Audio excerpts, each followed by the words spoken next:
அஸ்ஸலாமு அலைக்கும் வரஹ்மத்துல்லாஹி வதஆலா வபரகாத்துஹு. எல்லாம் வல்ல புகழும் புகழ்ச்சியும் அல்லாஹ் ஒருவனுக்கே உரித்தாவட்டுமாக.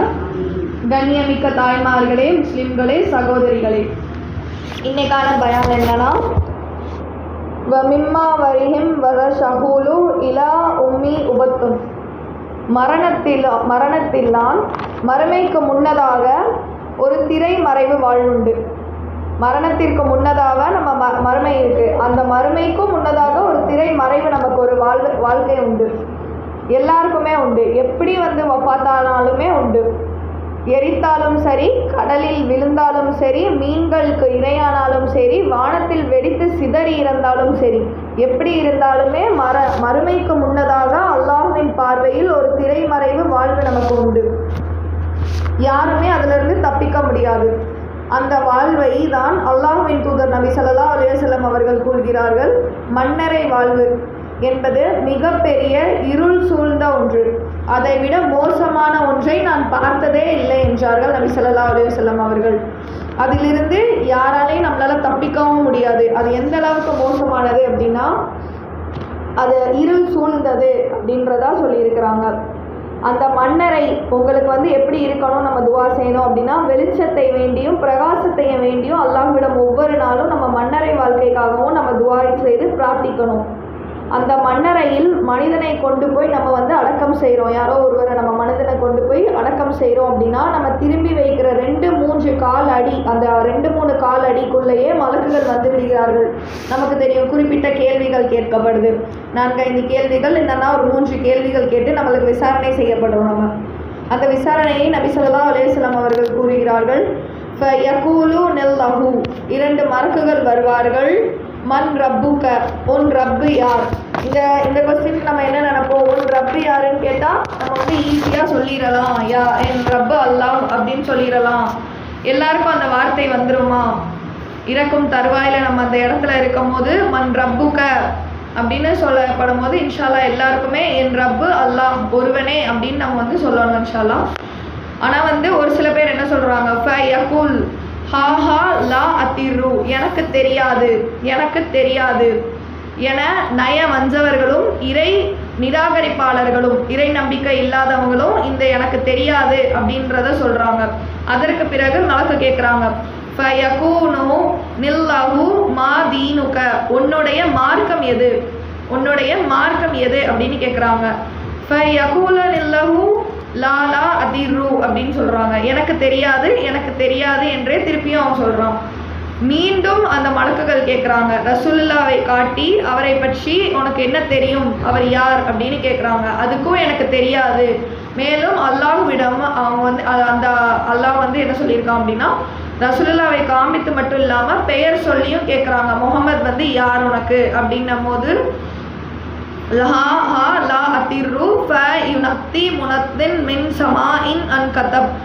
அவன் எதுவுமே தெரியாது, எனக்கு தெரியாது அப்படின்னு சொல்லிடுறான். வானத்திலிருந்து ஒரு சத்தம் கேட்கிறது, அவன் பொய்யன், அவன் பொய் சொல்கிறான், அவன் ஒரு அநியாயக்காரன். வானத்திலிருந்து அல்லாஹ் பேசுகிறான். அல்லாஹ்வின் பேச்சு அவனுக்கு காதல கேட்கிறது. அல்லாஹ் கட்டளை இடுகிறான் மலக்குகளிடம், நரகத்தின் நெருப்பை வீசுங்கள், நரகத்தின் விரிப்பை அவனுக்கு விரியுங்கள், நரக நெருப்பையும் நரகத்தின் விரிப்பை அவன் பக்கம் விரியுங்கள், நரக காற்றை அவனோட பக்கம், அந்த கபரின் பக்கம் அனுப்புங்கள், விஷக்காற்றையும் அவன் பக்கம் அனுப்புங்கள். அல்லாஹ் அக்பர். எல்லாரும் நம்ம எவ்வளோ ஒரு ஆடம்பரமான இந்த உலகத்தில் வாழ்கிறோம், எப்படி ஒரு ஆடம்பரமான வாழ்க்கையை நம்ம இப்போ வாழ்ந்துட்டு இருக்கோம், எவ்வளவு தப்புகள் செய்கிறோம். குரான் ஓத தெரிந்தும் ஓதாமல் இருக்கிறோம், குரான் ஓத முயற்சி செய்யாமல் இருக்கிறோம். எத்தனையோ நம்ம பாவங்கள் தெரிஞ்சே செய்கிறோம். போட்டி, பொய், பொறாமை, எவ்வளவோ கெட்ட செயல்கள் ஒரு நாள் ஒரு நொடி புகழிற்காகவும் பெருமைக்காகவும் நம்மளே அறியாமல் நம்ம செய்கிறோம். அப்போ நம்ம அந்த மன்னரை வாழ்க்கையை யோசித்து பார்க்கணும். நம்ம இவ்வளோக்குள்ள பண்ணுறோம், இது எல்லாமே நம்ம சரியாக தான் பண்ணுறோமா? வாங்கு சத்தம் கேட்டும் எத்தனையோ நம்ம தொழுகாமல் இருக்கிறோம். அசதியாலையும் ஏதோ ஒரு விஷயத்தினால நம்ம தொழுகாமல் இருக்கிறோம். அது எல்லாமே சரிதானா? அல்லாஹ் தஆலா கட்டளை இடுகிறான், நெருப்பின் காற்றை அவன் கபூர் பக்கம் வீசுங்கள், விஷக்காற்றை வீச செய்யுங்கள். அடுத்ததாக அல்லாஹ் தஆலா பூமியிற்கு கட்டளை இடுகிறான், அவனுடைய கபூரை நெருக்கம் செய்யறதுக்கு பூமியிட்ட கட்டளை இடுறாங்க. அவனோட கபரை வந்து நெருக்கிடு அப்படின்ட்டு. அந்த கபர் எந்த அளவுக்கு நெருக்கப்படுது அப்படின்னா, ஒரு மனிதனுடைய ஒரு விலா எலும்பு இன்னொரு விலா எலும்பிற்குள் இடம் மாறும் அளவிற்கு பூமி நெருக்கப்படுகிறது. முகமது நபி ஸல்லல்லாஹு அலைஹி வஸல்லம் அவர்கள் கூறுகிறார்கள், அந்த மன்னரை வந்து மனிதனால வந்து தாங்க முடியாத அளவுக்கு அந்த மன்னரை வந்து நெருக்கப்படுது. அவன் மிக மிக ஒரு மனிதன், அந்த முகமது நபி ஸல்லல்லாஹு அலைஹி வஸல்லம் என்ன கூறுறாங்க அப்படின்னா, அந்த மன்னரையில் இருக்க மனிதனை நோக்கி ஒரு மனிதன் நடந்து வரான். அந்த மனிதன் எப்படி இருக்கிறான் அப்படின்னா, மிக மோசமான முகமும் மிக மோசமான பாவனையும் உடையவன். ஒரு மிகப்பெரிய துரு நாற்றமுடனும் துரு வாடையுடனும் ஒருத்தன் வந்து அந்த மன்னரை மனிதனை நோக்கி நடந்து வரான். அதுக்கப்புறம் அவன் மேலே வந்து அவ்வளோ மோசமான துருவாடை அடிக்குது. அவனை பார்த்தாலே உயிர் போயிருன்ற அளவுக்கு அவன் பார்க்கவே அப்படி இருக்கிறான். ரொம்ப கேவலமாக, மிக மிக கேவலமாக, மிக மிக கேவலமான நாட்டமும் மிக கேவலமான முகமும் ஆடையும் உடையவன். மேனி ஃபுல்லாகவே துர்நாற்றம், சொல்ல இயலாத அளவிற்கு. அந்த மனிதனை பார்த்து மன்னரையில் உள்ளவன் கேட்குறான், நீ யாரு அப்படின்னு கேட்க போகிறான். அப்போ அந்த துர்நாற்றமுடைய மனிதன் வந்து சொல்கிறான், எந்த நாளை எந்த இடத்தை நீ பொய்ப்பித்தாயோ, சிறிதும் நினைக்காமல் நீ வாழ்ந்தாயோ, அந்த நாளும் அந்த இடமும் இதுதான். அந்த மன்னரை மனிதன் வந்து, நீ வந்து இப்படி ஏன் பேசுகிற அப்படின்னு சொல்லிட்டு அந்த துர்நாற்றமுடைய மனிதனை பார்த்து கேட்கும் போது அவன் சொல்கிறான், அந்த மன்னரையில் இருக்க மனிதன் சொல்கிறான், அநியாயத்தையும் அக்கிரமத்தையும் நஷ்டத்தையும் மிகப்பெரிய கேவலத்தையும் கொண்டு வந்திருக்கிறாயே, நீ யார் அப்படின்னு அந்த துர்நாற்றமுடைய மனிதனை வந்து மன்னரையில் இருக்கவன் கேட்கும் போது அந்த துர்நாற்றமுடைய மனிதன் வந்து சொல்கிறான், நான் தான் நீ செய்த அமல்கள். நீ வந்து எந்த அளவுக்கு அப்போ கெட்ட அமல்கள் செய்திருந்தா அல்லாஹ் தாலா வந்து நீ செய்த அமல்களை ஒரு மனிதனாக உருவாக்கி உன் கூட வந்து நான் இருக்க போகிறேன். என்னைக்கு வரைக்கும் அப்படின்னா, நான் தான் நீ உலகில் செய்த அக்கிரமான அவதூறான கேவலமான பேச்சுகள், நீ செய்த அமல்கள் எல்லாமே நான் தான். அது ஒரு மனித ரூபத்தில் வந்து நம்ம கூட இருக்குமா. அந்த அமல்கள் எல்லாமே அல்லாஹ் தாலா அப்படி உருமாற்றி வைத்திருப்பான். உன்னை அருகில் நான் அமரப்போகிறேன். எந்த நாள் வரைக்கும் அப்படின்னா, கபூர், அந்த மறுமை நாள் வரைக்குமே நம்ம கபூர்கிட்ட அந்த மனிதன் வந்து இருப்பானோ, அந்த மன்னரை மனிதன்.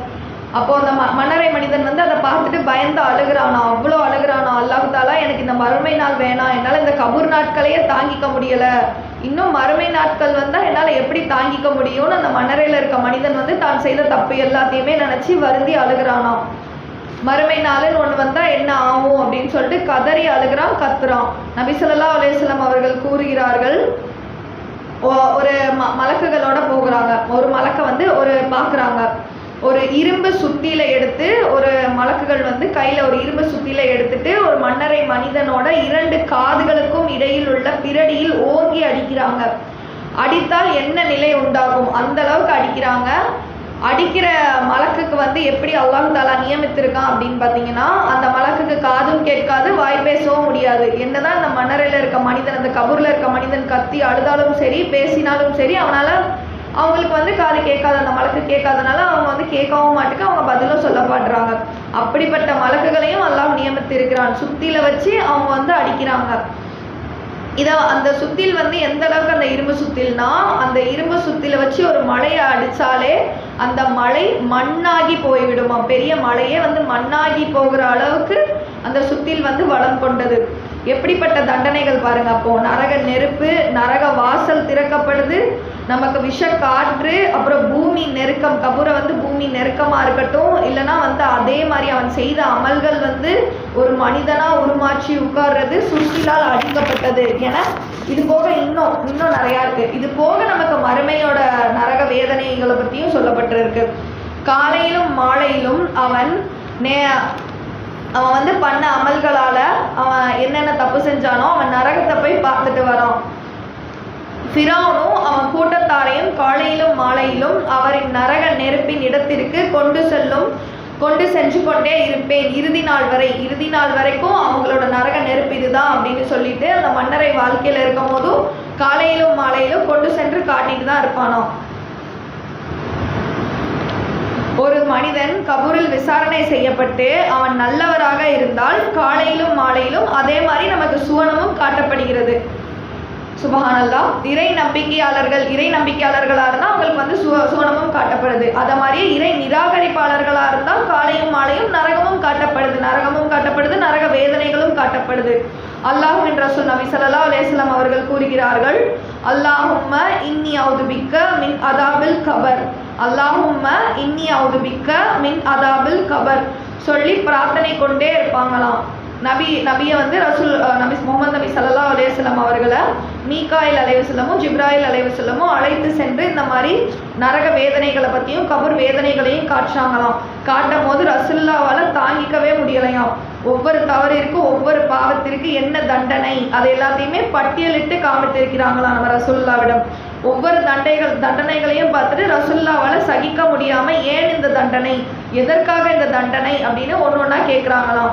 என்னென்ன பாவத்திற்கு என்னென்ன தண்டனை அப்படின்றத 2 மலக்குகளுமே வந்து விரிவாக வந்து ரசூலுல்லாவுக்கு புரிய வைக்கிறாங்க.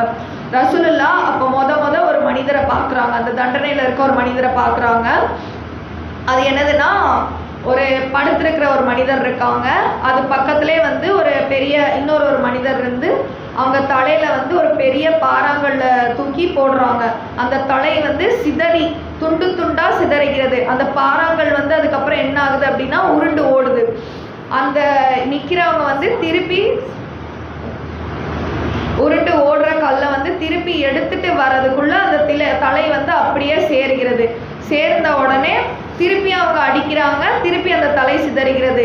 2ஆம் முறை நடக்கு, 3ஆம் முறை நடக்கு. ஆனால் அவனுக்கு அந்த வலி வேதனைகள் வந்து இருந்துக்கிட்டே தான் இருக்கும். அவன் வந்து கதறான். தலை சிதறும் போது மீண்டும் மீண்டும் கதறான். தினசரி இப்படி தலை சிதறுகிறது. இதை பார்த்து ரசூலுல்லா வந்து மனம் வருந்துகிறாங்க. ஏன் இப்படி இவங்களுக்கு வந்து தலை சிதறி இவ்வளோ பெரிய தண்டனையை கொடுக்குறீங்க அப்படின்னு கேட்கும் போது, அவன் திருக்குர்ஆனை ஓத மறுத்தான், குர்ஆன் கற்றும் அதன்படி நடக்க மறுத்தான், தெரிந்தே தப்பு செய்தான், உறங்கினான், மக்கள் தொழும் பொழுது உறங்கியே காலத்தை கழித்தான். ரசூலுல்லா கூறுறாங்க, தொழுகை கடமையானது. காரணம் வந்து நம்ம சொல்ல முடியாது, காரணம் சொல்லவும் கூடாது இந்த காரணத்தினாலன்ட்டு. ஹஜ்ஜு சக்காத் வந்து போன்று வசதி வாய்ப்பு இருந்தால் தொழுகலாம், வசதி வாய்ப்பு இல்லைன்னா தொழுகக்கூடாது, இல்லை வசதி வாய்ப்பு இல்லாதவங்க மட்டும்தான் தொழுகணும்னு ஏதாச்சும் இருக்கா? எல்லாருமே தொழுகணும் அப்படின்றது நம்ம கட்டாய கடமைகளில் ஒன்று. அப்படின்னும் போது தொழுகையை தொழாதவங்களுக்கு இந்த தண்டனை, தொழுகையை சரியான நேரத்திற்கு தொழாதவங்களுக்கு. தொழுகையை பொறுத்தவரை அல்லாஹ் தஆலா நமக்கு எந்த அளவுக்கு லேசாக்கியிருக்கான். நின்று தொழ முடியலைன்னா உட்கார்ந்து தொழலாம், உட்கார்ந்து தொழ முடியலைன்னா படுத்தும் நம்ம தொழலாம் அப்படின்னு இருக்கும் போது, அப்படிப்பட்ட தொழுகையை தொழாதவங்களுக்கு கபூரில் இந்த வேதனை, மறுமையில் இதைவிட பெரிய வேதனைகளும் உண்டு. அல்லாஹ்வின் ரசூல் வந்து மரணிக்கும் 3 நாட்களுக்கு முன்னர் வந்து என்ன நடக்கு அப்படின்னு பார்த்தீங்கன்னா, முகமது நபி ஸல்லல்லாஹு அலைஹி வஸல்லம் இருக்காங்க. இஷாவின் நேரம், இஷா வந்து வரப்போகுது. இஷாவோட நேரத்தில் வந்து அவங்க படுத்திருக்கிறாங்க. அவங்களால எந்திக்க முடியலை. மக்கள் எல்லாமே தொழுகையோட மஸ்ஜிதில் நிற்கிறாங்க. ரசூலுல்லா வந்து ஆயிஷாவிடம் வந்து கேட்குறாங்க, மக்கள் வந்து தொழுதுட்டாங்களான்னு. ஆயிஷா வந்து இல்லை அப்படின்னு சொல்லிடுறாங்க. உடனே ரசூலுல்லா வந்து உடனே எந்திக்கிறாங்க. ஒழு செய்ய முடியாமல் இருந்தும் டக்குன்னு எந்திரிச்சு தண்ணியை எடுக்கிறாங்க. மயங்கி கீழே விழுந்துட்டாங்க. படுத்து கொண்டு இருந்த ரசூலுல்லா உடனே எழுந்து முயற்சி செய்கிறாங்க ஒழு செய்யறதுக்காக. மயக்கம் வந்து கீழே விழுந்துட்டாங்க. திருப்பியும் சரி, அப்போ தான் ரசூலுல்லா வந்து உணர்றாங்க, நம்மளால நடக்க முடியாத காலம் இது, எழுந்து கூட நிற்க முடியாத அளவுக்கான ஒரு காலம் அவங்களுக்கு வந்துருச்சு. அல்லாஹ்வின் ரசூல் வந்து இதை புரிந்துட்டு சரி அப்படின்னு சொல்லிட்டு ஒரு கொஞ்ச நேரத்தில் திருப்பியும் முகத்தில் தண்ணியை ஊற்றிட்டு மீண்டும் எழுந்து நிற்கிறாங்க. மீண்டும் வந்து அவங்க அப்படியே மயங்கி விழுந்துட்டாங்க. கொஞ்ச நேரத்தில் திருப்பி ஆயிஷாட்ட கேட்குறாங்க, மக்கள் இஷா தொழுகைக்கு சென்றுட்டாங்களா, மக்கள் இஷா தொழுதுட்டாங்களான்ட்டு. இல்லைன்னு சொல்லிட்டு ஆயிஷா அரளி வந்து சொல்கிறாங்க. 3ஆம் முறையும் எந்திக்கிறாங்க. 3ஆம் முறையும் இந்த மாதிரியே விழுறாங்க. பள்ளிக்கும் ரசூலுல்லாவோட வீட்டிற்கும் ரொம்ப தூரம் கிடையாது. எந்த அளவுக்கு தூரம் அப்படின்னா, அவங்களோட அந்த திரை சேலையை அகற்றினாலே பள்ளிவாசல் இருக்கு, அந்த அளவுக்கு தூரம் தான். ஒரு 8 எடுத்து வைக்க முடியாத அளவுக்கு ரசூலுல்லா வந்து இருந்திருக்காங்க. 3 முறை மயங்கியும் விழுந்துட்டாங்க. மனைவி ஆயிஷாவை பார்த்து அவங்க ரசூலுல்லா கேட்குறாங்க, உன் தந்தை அபூபக்கர் உண்டா என்று கேட்டார். அதுக்கு ஆயிஷா வந்து ஆமா இருக்கிறாங்க, ஆமா என்று பதிலளித்தார். உடனடியாக உன் தந்தையை தொழுக வைக்க நான் கூறினேன் என்று சொல்லு. உடனடியாக அவங்க தந்தையை வந்து தொழுக வைக்க சொல்லு அப்படின்னு சொல்லிட்டு சொல்றாங்க. ஆயிஷா வந்து கூறுகிறார், யா ரசூலுல்லா, என் தந்தையை பற்றி உங்களுக்கு தெரியாதா? நீங்கள் நின்று தொழ வைக்க முடியாத இடத்தில் நீங்கள் இருக்கிறீர்கள் என்றால் அவர் எப்படி அழுது விடுவாரே. நீங்கள் நிற்கிற இடத்துல அவங்க நின்று தொழுது குர்ஆனோட வசனத்தை ஓதுனா அவங்களால அதை தாங்கிக்க முடியாது என் தந்தையால, அபூபக்கராலன்னு சொல்லிட்டு ஆயிஷா அம்மையார் வந்து சொல்கிறாங்க. நீங்கள் உமரை வந்து கூப்பிடக்கூடாதா, உமர் அலியை கூப்பிட்டு தொழுக வைங்களேன் அப்படின்னு சொல்கிறாங்க. ரசூலுல்லா வந்து கண்டிப்பாக அபூபக்கர் தான் இமாமாக நின்று தொழ வைக்க வேண்டும் என்று கட்டளை இடுகிறார். இதை வந்து புரிஞ்சுக்கிட்ட அபூபக்கரும் அவங்க வந்து இமாமா நெஞ்சு தொழுகையை நடத்த ஆரம்பிச்சிட்டாங்க.